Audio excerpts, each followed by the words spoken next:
Hello, I'm Nick Clark. This is Counting the Cost on Al Jazeera, your weekly look at the world of business and economics.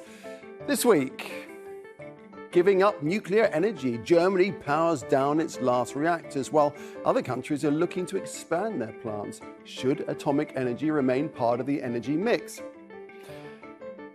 Also this week, the Brazilian president is cozying up with China. So why is Beijing expanding its economic ties in Latin America's largest nation? And how far will that partnership go? Plus, Lula Da Silva has challenged Western-led financial institutions during his China trip and called on BRICs nations to end the dominance of the US dollar in international trade. So then, anti-nuclear activists have spent decades fighting for this very moment. Germany has now shut down its 3 remaining atomic power plants. Supporters of the decision say the reactors are a dangerous and unsustainable source of energy, and retiring them makes the country safer. But critics are questioning how the country can secure enough energy to drive the economy as it reduces dependence on gas supplies from Russia. Victoria Gatenby has this report.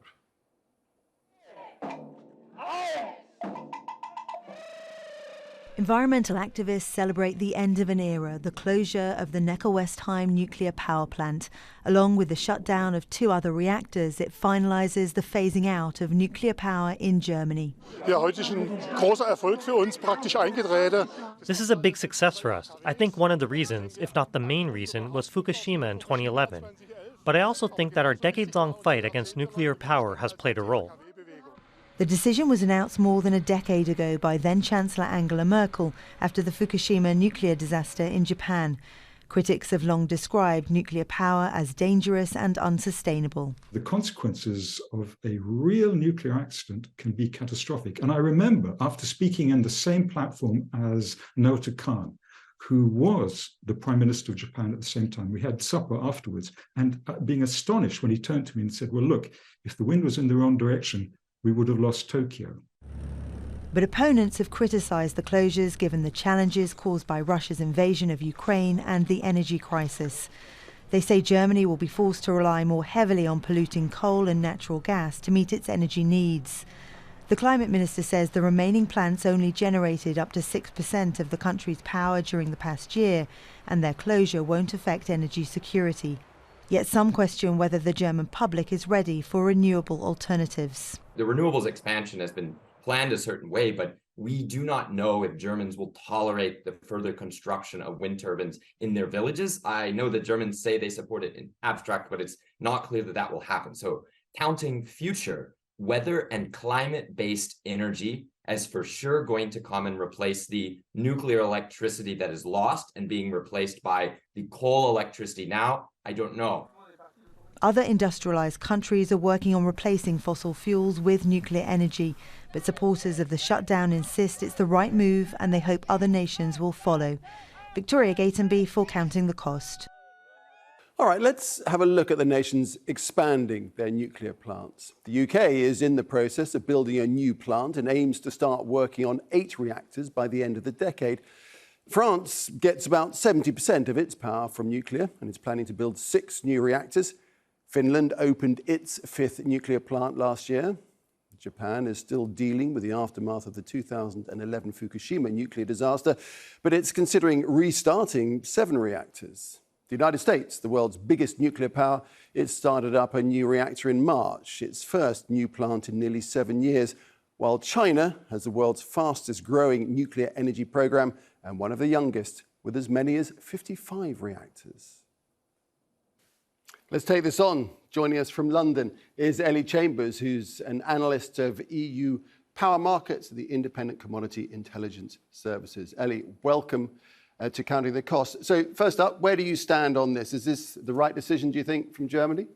In my own personal opinion, this is not the right decision for Germany. I think when you take into account the costs of the alternative sources that Germany will have to use to fill this gap that's left by the nuclear phase out, it's my opinion that this isn't a positive move.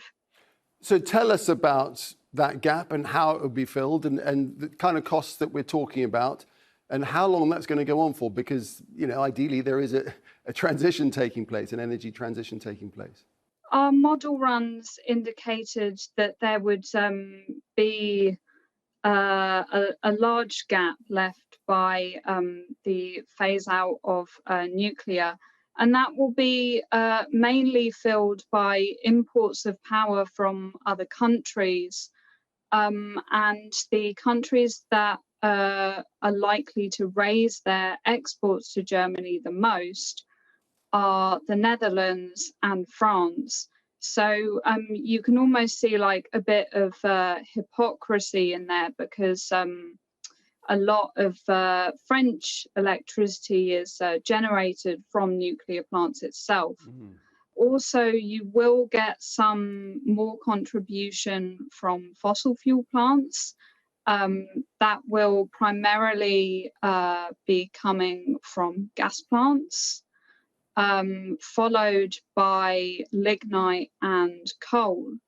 And when you look at the costs of these different types of electricity, nuclear does have high startup costs, but obviously Germany already had these nuclear plants, so that wasn't really something that had to be considered.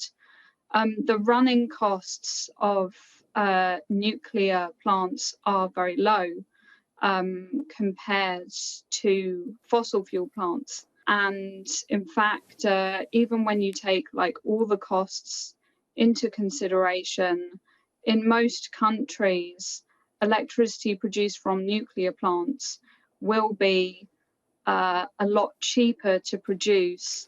So from the point of view of those who are supporting this move by Germany, they're celebrating hugely, aren't they? Because it's the end of what they perceive to be a dirty and dangerous fuel. If you perceive it as dirty, I suppose there are kind of two aspects that make a plant dirty or not dirty, and one of them is whether it emits carbon, and obviously fossil fuels emit a lot more carbon than nuclear plants. But the side that you're probably talking about is that it produces nuclear waste. So you could say that it's not sustainable in that way, yes.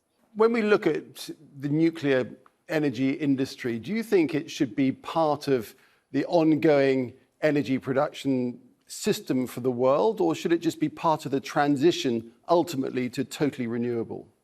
I mean, the thing about nuclear is that it does provide a largely stable, consistent form of energy, and it can run nearly 24/7. And that's not something that renewables can do at the moment.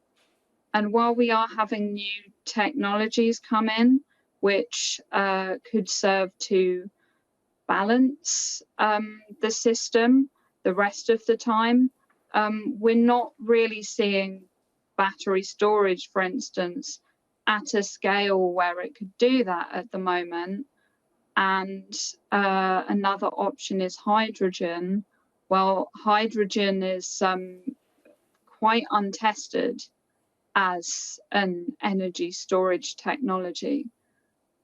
So we have yet to see whether either of those can really be a viable alternative to the consistent, stable supply of energy that comes from nuclear plants. All right, Ellie Chambers, thank you. Thank you. Now, China went from once having little trade with Brazil to being its top trading partner in 2009, outpacing the United States. And at that time, Luis Inácio Lula da Silva was serving his first tenure as Brazil's president. Lula is now back in office, and he's recently visited Beijing in an attempt to repair ties that had suffered under Jair Bolsonaro's presidency. The visit was also aimed at boosting trade between the two countries even further. Brazil signed several new economic agreements with China during the trip, including pacts on agricultural trade, aviation and investments. Trade value between the two countries reached more than $150 billion last year. China is a major buyer of Brazilian soybeans, iron ore, and crude oil, and Brazil is a top recipient of Chinese investments in Latin America. Well, the two nations took steps to make it easier to settle their foreign trade operations in their currencies last month. The Brazilian president visited the Huawei facility in Shanghai. The technology company is sanctioned by the US over national security concerns. His trip has also included the swearing in of former Brazilian President Dilma Rousseff as head of the new China-led New Development Bank, which funds infrastructure projects in many developing nations. Well, President Lula is seeking partnerships to challenge Western-dominated economic institutions, and he's called on the BRICs bloc, which is made up of Brazil, Russia, India, China, and South Africa, to create an alternative currency to the dollar for use in trade between them. Eu toda noite me pergunto por quê que todos os países. Every night I ask myself, why should every country have to be tied to the dollar for trade? Why can't we trade in our own currency? And why don't we have the commitment to innovate? We need to have a currency that puts countries in a slightly calmer situation, because today a country needs to run after dollars in order to export, when it could export in its own currency, and the central banks could certainly take care of that. Mas por que banco como os BRICs não pode? Why can't a bank like the BRICS Bank have a currency to finance trade between Brazil and China, between Brazil and other BRICS countries? Well, to discuss all of that, I'm joined now by our two guests, Jimena Blanco, who is Research Director and Head of America's Risks Insights at Verisk Maplecroft, joins me now from Benalmádena in Spain, and from Singapore is Chen Gang. He's an Assistant Director and Senior Research Fellow of the East Asian Institute at the National University of Singapore. Welcome both. And Jimena, if I could start with you. So bilateral trade has, of course, ballooned between Brazil and China in recent years. So just how significant are these new agreements? The new agreements are very significant in the sense that they bring Brazil back to China, and it's Lula's opportunity to try to, put fuel back in the Brazilian economy and mark a very different policy from his predecessor, Jair Bolsonaro.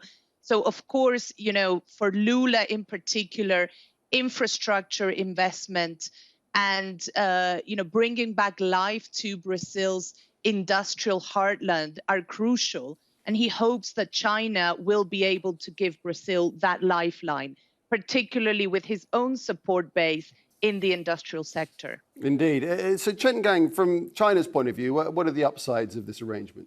Yeah, actually, for Xi Jinping, I think Lula's visit to Beijing is very important for his third world foreign policy these days.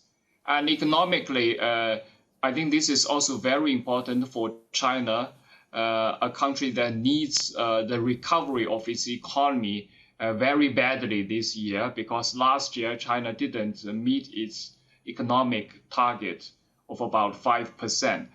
So I think for China, Brazil is important because of its resources and raw materials, especially because we know that China now has become one of the world's largest manufacturing hubs in the world. So it needs a lot of resources and energy and agricultural products, which Brazil can provide a lot for China. So I think this visit is very important for Xi Jinping. Jimena, you talked about industrial policy, very important for Lula, and China's investment in Brazil's infrastructure projects. What kind of thing are we talking about, and how important will that be? Well, we're talking about two things in particular. I mean, when it comes to industry, Chinese companies are entering Brazil in areas where Western manufacturers are leaving. So, for example, if we think about the automaker industry and car factories that need new buyers in northeastern Brazil, and those new buyers came in from China when the country needed them. The other side of the equation has to do with interconnectivity within Brazil to reduce costs and ease the transport of goods out to ports and across to Asia.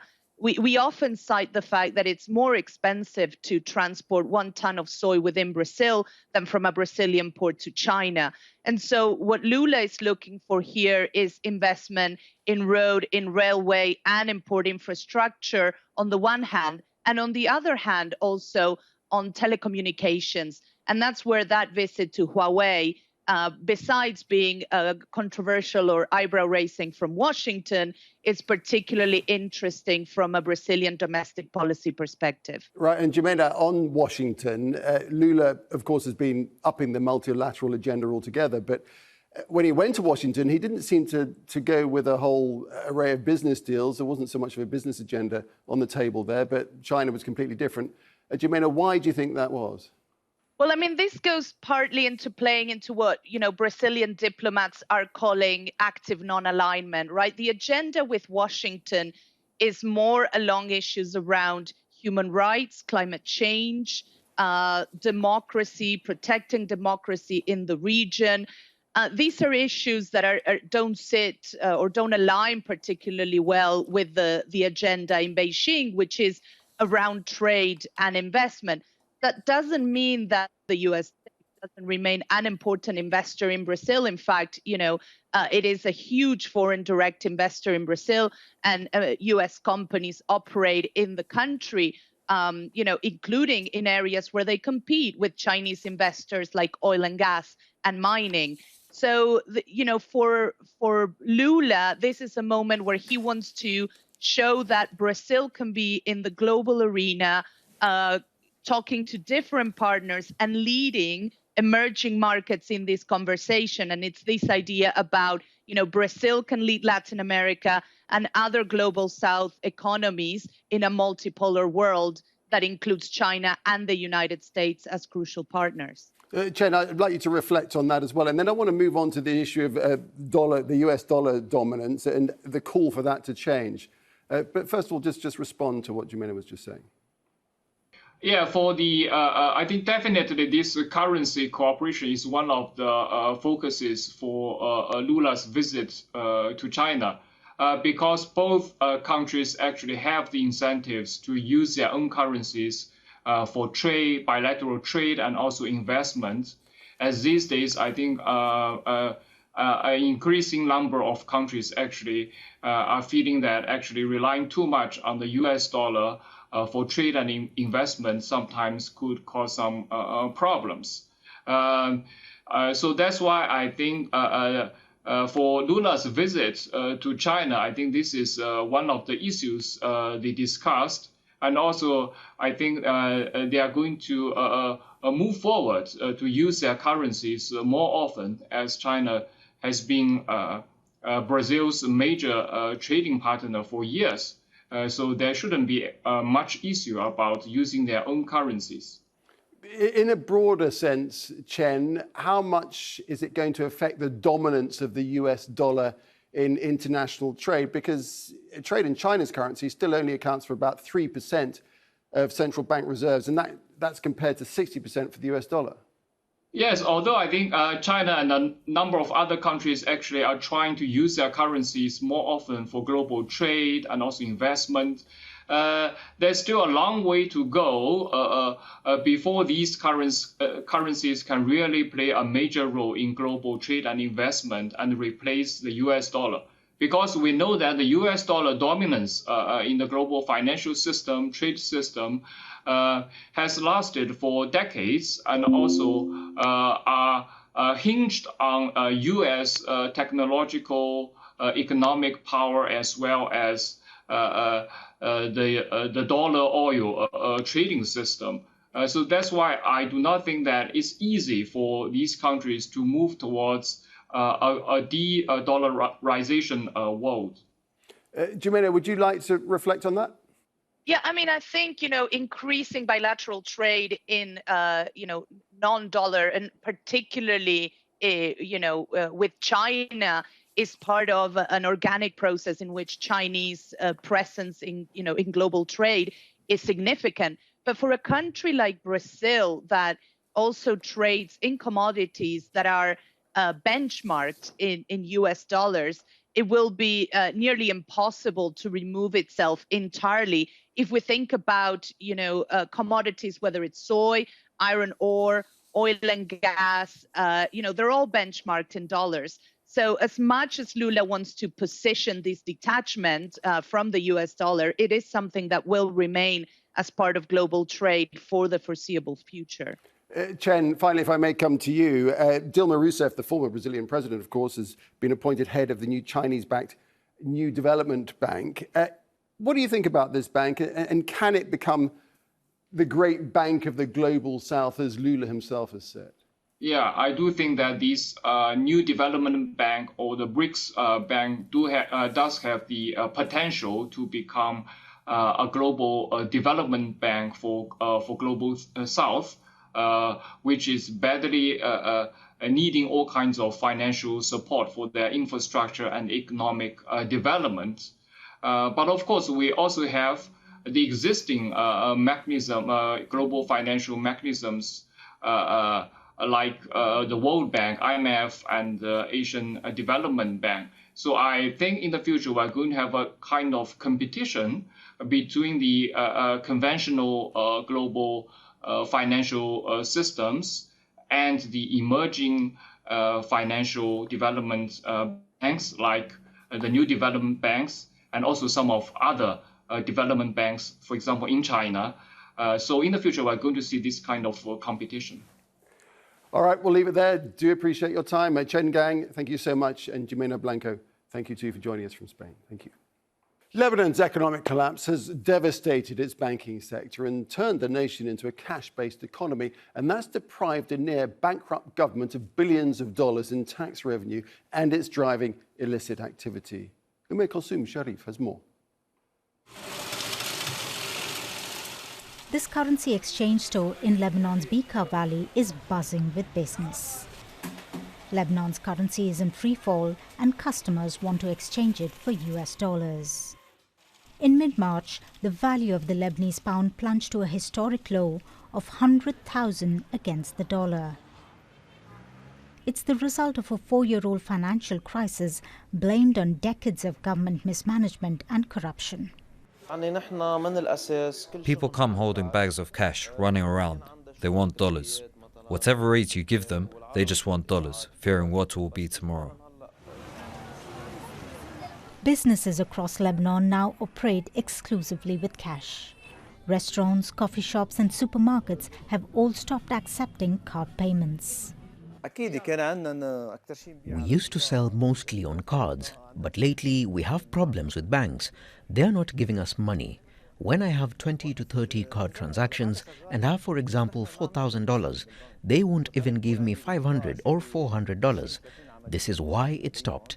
Checks stopped. Everything today is cash. Since 2019, Lebanese banks have imposed restrictions on cash withdrawals, locking depositors out of their savings. An estimated $8 billion is exchanging hands informally. That's causing concern, particularly among Western nations attempting to track illicit cash transactions.